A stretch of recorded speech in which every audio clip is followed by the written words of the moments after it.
It was a high-profile crime that at first threatened but later may have saved the downtown revival in Mobile in the mid-1990s.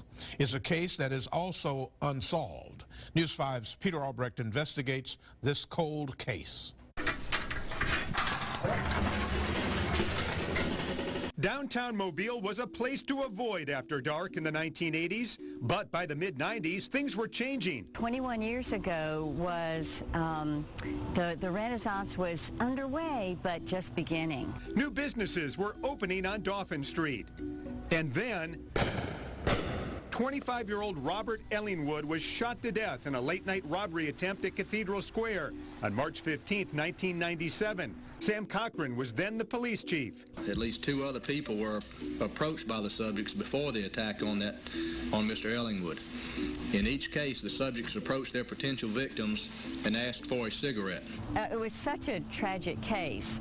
Carol Hunter was then a TV reporter. For the last 13 years, she's worked promoting downtown for the Downtown Alliance. She recalls how the crime almost derailed the downtown renaissance. That certainly did give people pause, and the folks who were so actively involved in the redevelopment of downtown at the time were very concerned that the brakes might go on.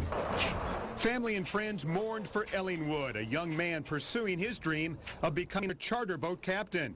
Meantime, city officials debated what action to take. They're cruising the area, they're parked up looking for a victim. The first step by then Mayor Mike Dow, setting up surveillance on Dauphin Street. I'm going to jack somebody up to the ceiling here to get these cameras in as soon as possible. Cameras were installed soon after. A police precinct on Dauphin Street was opened as the result of the Ellingwood murder.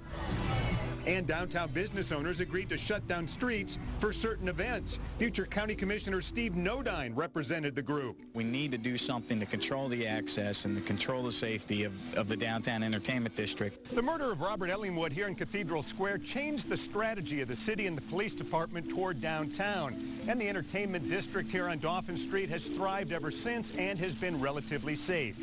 But more than 2 decades later, the murder of Robert Ellingwood remains unsolved. Despite several witnesses and a large reward, no arrest was ever made. A person of interest was identified, Marcus Lockett, but he was never charged. 6 years after the murder, Lockett was sentenced to 20 years in federal prison for drug dealing. So some say justice in the end was served, but the case of Robert Ellingwood officially remains unsolved. Now, in the year following the murder, a man was convicted of extorting money from Ellingwood's father for bogus information about the case. Peter Albrecht, News 5.